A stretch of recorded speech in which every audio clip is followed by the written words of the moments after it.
There you are, sweet baby angel, and here I am. Oh, I tell you what, in some time when you and I have a phone call together, you will also find out that I've been catfishing you this entire time. Let's rehash. It's train crash made. I can't look away. Shut up, press play on 90 Day Fiancé. 90 Day Fiancé. 90 days. Hello, I'm Wilko, the guy who rehashes reality, and welcome to Wilko Rehashed. Make sure you like this video immediately. Have you checked that you subscribed? Because we want 24,000 subscribers before we get into the year 2024, and it's going really, really slow. So I could certainly use your help. Also, comment below with all of your thoughts and feelings as we get into another episode of Before the 90 Days. And it's crazy to me, and most things on this show are, that this one is even more wild than the other way, which is a series we just finished. So I would love to know all the things that you're thinking as you're watching this rehash. Make sure you pop them in the comments. As the algorithm does hate me, I would love for you to support the channel in any way you can. All the things that I've just asked you to do, or you can also give a super thanks. Oh, I love heart you very much if you do. If you want the episodes sooner and you want to join our community, you can. There is a link below, or go to rehashed.com.au. I wonder what Gino's up to. Oh, there he is. You're looking a lot sharper. Yeah, I like it. The new hat, new shirt, looking good. Did you dump the sandals? I still have the Jesus sandals. I can't give those up. Oh, thank goodness. It's going good. Yeah, it's going really good. Yeah. Nah, she definitely doesn't scream at me on the phone and demand that I put her into this very expensive apartment. Gino, I don't think anyone's believing you when you're this high up there. The family definitely seem very susso over Jasmine coming to the United States and the impending nuptials. They flash back to a previous season in the reunion where she's screaming about a prenup and how she's definitely not going to sign a prenup, and if Gino does anything wrong, he can make sure that she can kick him out of the house and she'll get what she deserves. I'm still unsure as to why. Why does this relationship exist? Why is anyone persisting with it? Considering after the whole, sharing the nude photos with the ex, blah. Do you pay for all that stuff? Yes. I've helped out. Don't you think this is a lot, though, with the fights and the arguments? You're not even married yet. You want to have kids. I feel like you're afraid. I just think that you need to stick up for yourself. Family of Gino, I agree with you. He does need to stand up for himself, but he also did a really despicable thing, and that's the only thing that I know of so far. There's probably more, to be honest, but I think you all need to try a little bit harder to make sure that he doesn't go through with this. It won't matter, but someone needs to, hide Gino's passport. Let's talk about Riley. Here he is, 48, from Pennsylvania. He's had a rough drop with relationships, as we found out in the first episode. One woman was hiding some other guy in the closet and having some secret affair, and another woman said she was going to Philly and she just never came back. As you do. One thing he does have going in his life, which is phenomenal, is his dad. I'm a huge fan. All right now. All right. Everything all right? Everything good? Curry goat? Yeah. You There we boy. go. He comes to see me every Friday. Curry goat. I set you up good. Can't you find any woman over here? I have some texts that she has sent me that you don't know about. I have girl about thinks we- 150 different texts from different days. 150. You can check it. I knew your son doesn't love me, and the time we are together, he just loves himself, really. It seems to me that Violet taking advantage of my father to try to get to me, who does that? 150 different text messages sent to his dad from Violet, this on-again, off-again, overseas lady friend. But really, we could describe most of these relationships with the same words. On-again, off-again, overseas lady. Riley is already very suspicious of this woman. She's lied in the past. He thinks that she's still lying. And now it comes out that during one of their little off periods, Violet's sending a bunch of text messages preying on an old man. Sorry, an old man who's unwell. And yet, he's probably going to still push forward. Riley, at this stage, it's on you. You're on again, off again. She's messaging your fucking dad. Get out now. Sí, me siento como, no sé, estoy estresada, yo creo. La falta de cuchiplancheo. ¿Será por eso que siempre ando amargada? Con esa falta de sexo, bueno, cualquiera le da una mordida. Oh, Él se va yes. deteriorando más y ella va calentando más. Well, the problem is now, friends of Jasmine, is that even if Gino was there, I don't think it would fix Jasmine's whole horny problem. She's saying that she would be a better person if she got a bit more bang, bang, bang, but the way she makes it sound is that Gina can't do the bang, bang, bang because she's like, nah, nah, nah. And that makes, ooh. No. So him being in the same country as you, I don't think it's actually going to help the whole situation. But you know what will? Butt plugs. Yeah, her friends have got her some butt plugs to help her do something that she's always wanted to try. I'm very interested in having anal sex with Gino. So I asked my friend to bring me butt plugs. We can prepare my ass. Or what, your friends don't do that for you? Can you really call them friends?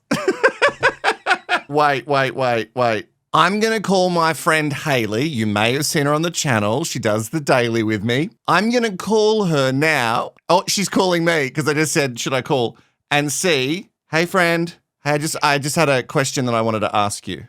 Oh, my God. You made it seem like something was wrong. No. Full panic. No. It's just a really random question. Yeah. If I wanted you to go get some butt plugs for me today, Yeah. could you get me butt plugs? I could. What for?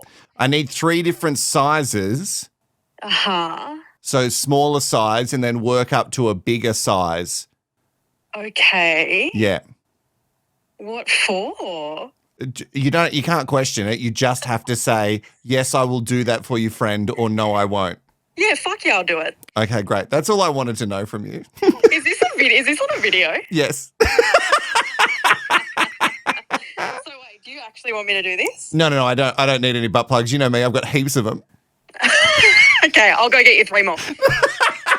See, get yourself a friend that will absolutely go and get you butt plugs at any time and bring them to drinks. I don't know about you, sweet baby angel, but my thinking, I've got this big old noggin I've got, big noggin, tiny hands. You're probably going to want to keep the butt plugs because I think they're going to be more intimate with you than Gino is ever going to be, Jasmine. First, you start like stimulating the area and then use the small one and then you move to the medium one and bigger because I know that the ass can grow.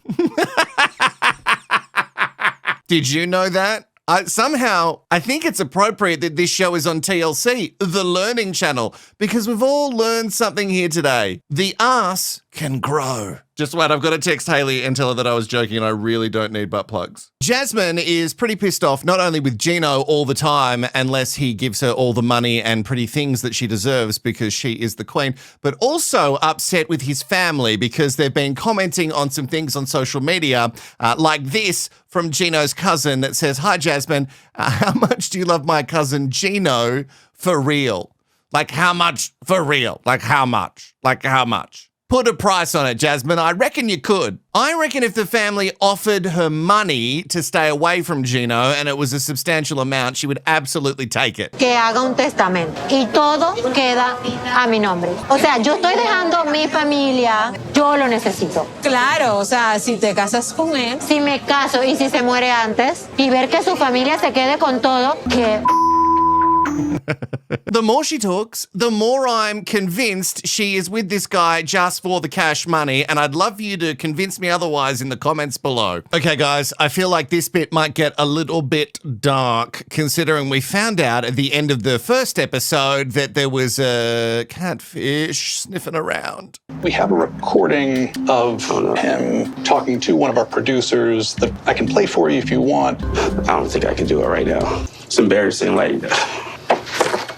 kind of like mainly shocked and like disappointed in myself. Like I should have seen it. It was like only Snapchat. Carmela initially asked me for money back in 2019 and I said no. And then she just kind of was like, oh, okay, and kind of ignored me until March 2020, she messaged me. That's when I kind of like let my guard down and sent her something. I send between $50 to $100 a month. You know, she doesn't really question the amount I give her, but she just like is always asking for more. There's so many signs and I feel so bad for him because he desperately wanted to believe that Carmela was real. He pushed all of the other things in the back of your mind that say, this is a scam.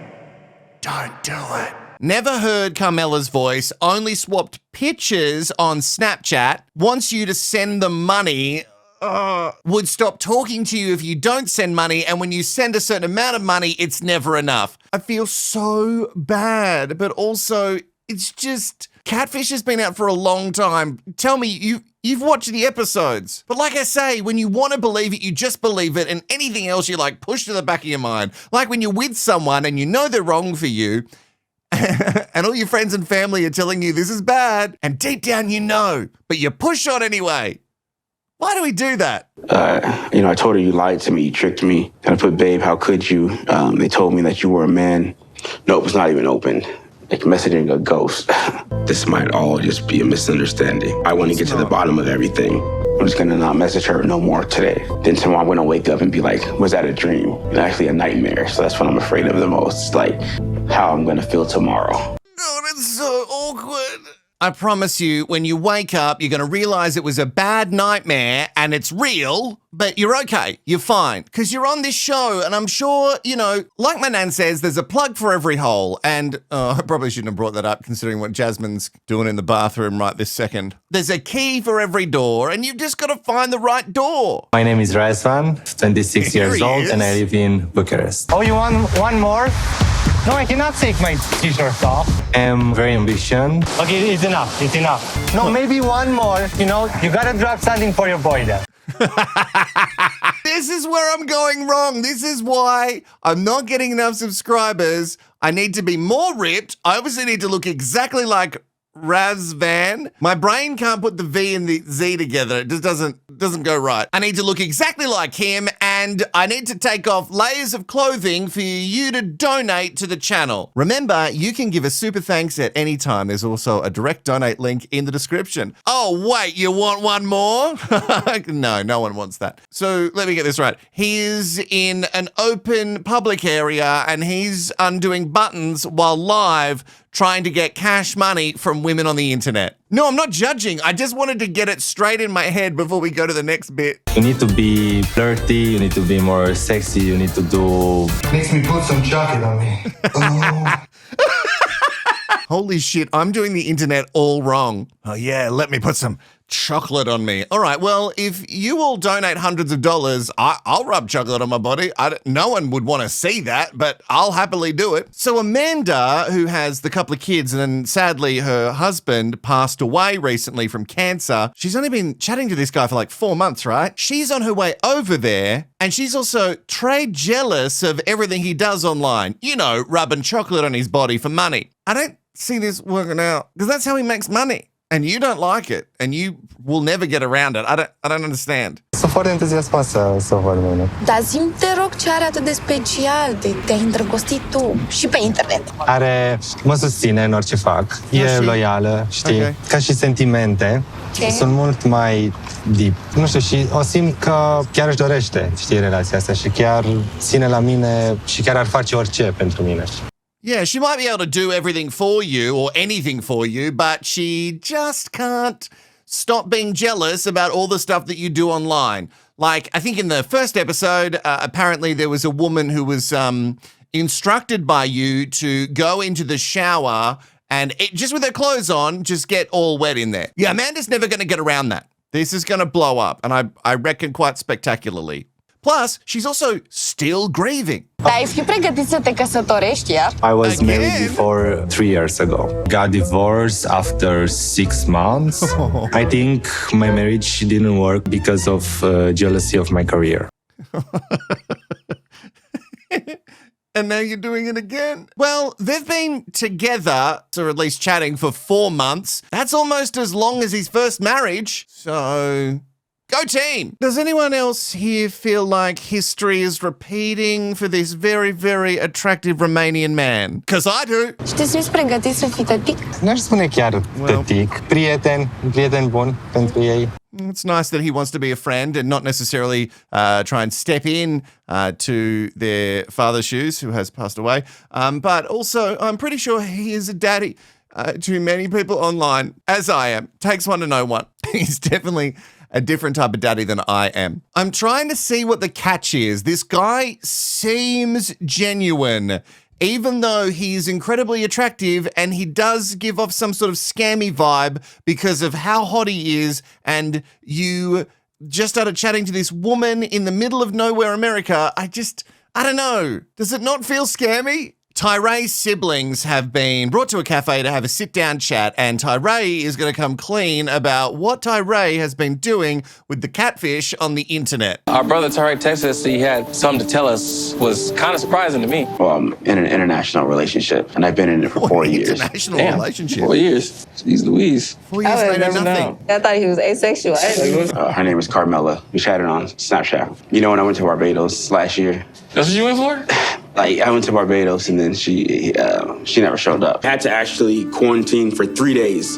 You know, when can we meet? But she didn't respond. It was hurtful, especially leaving my mom. You flew there that she couldn't come out to her own hometown or home city, whatever it is, country, to come see you? She said it was because of COVID. Look, a lot of things got messed up because of COVID, but if you made it all the way to Barbados and all Carmela had to do was go up the road because she lives in Barbados and she couldn't do that, that's when you stop talking to Carmela then. Like every single time Tyray opens his mouth, it's another catfish red flag. You went somewhere and they pulled out. Someone call Neve and Max. Actually, we don't need to call Neve and Max from the show Catfish on MTV. Oh, it's just, I feel so bad for him. And Tyray, there must have been many parts of you, but I'm going to say just one part of you that knew that Carmela wasn't real for all the reasons previously stated, but also because you didn't tell your siblings that you were in this relationship with this person for many, many years. That's a bad sign. The producers told me that it wasn't really her I was talking to.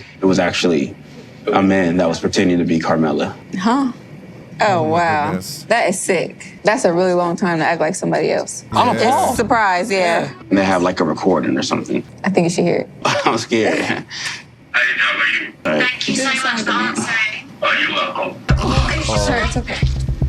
If you watch the episode like I am and you heard the producer's voice for a second, I got confused and I thought Carmela was a British woman for a second. But no, that's the producer. So Tyray has to get up and leave. Cannot sit there and listen to any more than 2 seconds of this recording between a producer and Carmela. And how triggering must it be? And you would just feel so stupid. Oh. Oh my God, they're so nervous.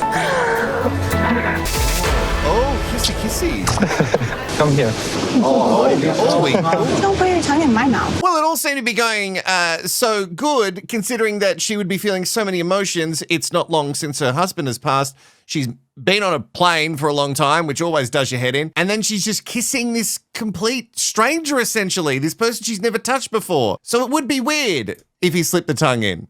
Although, you know, I'm not against it. I'm watching Amanda and her facial expressions are telling me, like she's saying to camera that she's saying that she's happy, right? But I don't know if she's ready. I don't know if she's processing what is happening right now. She says she's happy and her face says she's not happy. And then little microaggressions like that come out. Like, don't put your tongue in my mouth. Maybe she's just really good with saying what she likes and what she doesn't like, which is a good thing. Okay, so you know how Riley is going overseas to meet this woman who he doesn't necessarily trust and has lied to him a few times and also sent his dad a bunch of text messages. Well, he doesn't trust her so much that he's enlisting the help of a private investigator. I'm very interested in hiring a private eye. How can I help you when you come to Vietnam? I met a woman from Vietnam on a dating app. So I'm looking for someone that can just make sure that she's telling me the real stories. Why? Why? If you are this distrustful of someone and don't believe what they're saying to you, the private investigator is always going to find something. Deep down, Riley, you know that this Violet is no good for you. And more money on trying to like tailor in the streets, see if she's got any other menses on the go, where you could just end it now. And I'm not even saying find someone local, just find someone within your country for right now. You know, I understand the situation. All of my client is a foreigner. Yeah, I have many clients from the US. Oh, really? How often, when you do your investigation, do you find that women are lying? 80%. 50%? Wow. No. 80%. Oh, 80. About 80. Many stories like this. Oh my gosh. You've been given so many signs now, including a private investigator who says pretty much all of my clients are overseas ones, and they're asking me to check on the validity of their current international relationships. And 80% of them are full of shit. The odds are not in your favor, Riley. I really do hope they're in favor for David's international girlfriend. I'm Sheila, and 31 years old from Cebu, Philippines. Maabot na ba si David niya? Gusto man niya pailailahon mo. First, I saw him, he looks, he's a nice man. David treat me like a queen. Some people feel concerned. David is deaf. Huwag ko'y pakialam nila. I-ignore lang na ko sila. Especially because I am hearing impaired. David, he always support me every month, and I really appreciate it. David's on his way over there to meet her now, and, you know, he has put in a lot of money. Their house burnt down, and she lost a lot of work from COVID, and he's really supported the family. And it's not going to be easy. Like, he's super worried that going to a country with a lot of people don't speak sign language, and it's going to be tough for him to communicate. He's pushing on. He's pushing on for love, and I really think it's sweet. At least his international girlfriend is saying all the right things. She finds him sexy. She doesn't really give a shit what other people think. She loves all the support that he's given her over the years. Like, at least she's saying all the right things. I'm still really worried that it might be too much of a hurdle for both of them to overcome. Nigari niya ako ni pakito ng cellphone. Diba siya ko i-chat laki. Ano siya ako ni hatang cellphone ako para makita niyo. Kisa ng idea nga mag-using ngay ako. Ikaw, pati mo nga na day kay wala mo salig sa sagusaba. I am a jealousy person. Yeah, no shit. One of your first activities when David lands is, hey, we're going to swap phones, and I'm going to go through your phone and you're going to go through my phone, and we're just going to see. Okay? I don't know if that's a really great way to start a relationship. Like, how many people do you think David's got on the go? He's given you money and given you attention. I guess, guys can have a whole other secret family. So maybe David's got heaps of time to do all this stuff. Still, I don't know if it's the best way to start a relo. Back in Romania, Amanda has landed at the Love Pad. The international Love Pad, to be honest, because it's on TikTok most nights of the week, and all you have to do is give him a sticker and he'll take off another button. Why do you have tissue beside your bed? Or because maybe if you need it for your nose, or and also when you are intimate. I think it's good to have for sex, man. For me and you having sex? Yeah, I was thinking you need to use. What? Because you'll cry after? You don't know. He might be a really emotional man when he finishes. Do we reckon this Razvan has an OnlyFans? Maybe one of you do some research for me and pop it in the comments. Wait, I also have tissues next to my bed. And it's because sometimes in the morning I have a bit of a runny nose. It's very cold here at the moment. What? It's also good for if you're intimate. I'm with Razvan. So when you go to bedroom to be ready? No. Listen, mommy's gonna sleep on the couch. Yeah, mommy's not going to sleep on the couch. This kid is like a dog with a bone. Like, it's been hours since this kid has spoken to Amanda, and one of the last things mentioned in the car was about the bed sleeping situation. Kid's not going to drop it. So just take a photo of both of you in bed and let the kid know the truth. Rosin, what's up with all the things on the sink? Oh, well, that's my stuff, you know, my routine stuff. Where am I going to put my stuff? Oh, look, let me put my brush here. Oh, it falls off because there's no room. I will make some. I will do some Yeah, space. why didn't you do before I arrive? Well, I will make some room. I think we're seeing a different side to Amanda. And I do feel incredibly sorry for Amanda. I have great sympathy for the situation that she's been in. If you haven't seen that, go and watch the first episode. It's super sad right at the start. Actually, that whole episode's a real roller coaster. I guess we have to give her a pass because she's feeling a lot of things, and it would be really weird to be with another man like this after your husband passed away. But I don't get attacking him. Like, don't have a crack at him because he didn't think of every little thing. You know, he hasn't been in a relationship for many years. You would assume that he would be in a bit of a bachelor mode and not realize that you might need some space for all of your products. You know what I mean? Just ask nicely. Maybe just be nice. Something tells me that Amanda is gonna devolve as the season goes on. This is what I kept saying. I don't think it's a good idea that she's doing this. I think you're just tired. We should go to sleep. And tomorrow it's a new day. Okay. Oh my goodness. Like, she's covering her eyes. She's also saying in the pieces to camera that she's obsessed with it. And we can all see why. We've all got eyes too, Amanda. Look, I'm just going to hope that, and we'll give her a benefit of the doubt at the moment, that it's just all a bit too much given her situation and she's going to ease into it and maybe she won't be a complete monster. But it is a 90-day story, so it's completely a trap. Now, this is where love goes to die. There's going to be more bad stories than good, all right? So let's not get our hopes up. She's also saying she's definitely not going to sleep with him on night one, and I feel like they edited that in there to let us know that she's definitely gonna sleep with him on night one. I just feel like we all have some level of self-control, and my level of self-control would be very low around that man. Speaking of someone lacking in self-control, here's Jasmine with Gino. Oh, so stylish. Oh, baby. Oh my God. I'm the happiest man. I mean, I've been waiting like 5 months to see Jasmine, and finally I get to see her. My lipstick will not only be on your face, on my favorite piece of meat on earth. I don't know. Gino looks worried about getting some sort of BJ action, but does he know about the butt plugs? And that's it. That's the end of another episode of Before the 90 Days, a 90-day fiancé story. If you love this series and you want me to keep rehashing it, you've got to comment, you've got to like, you've got to make sure you subscribe. And if you can give a thanks, a super thanks, I would be super thankful. Let me know that you got this far to the end of all of this madness in episode 2 by putting maybe like a lipstick or like some red lips, just in the emojis. Just put some, just put that in the comments below. Just let me know that you got all the way, and I'll see you in the next one. Bye-bye.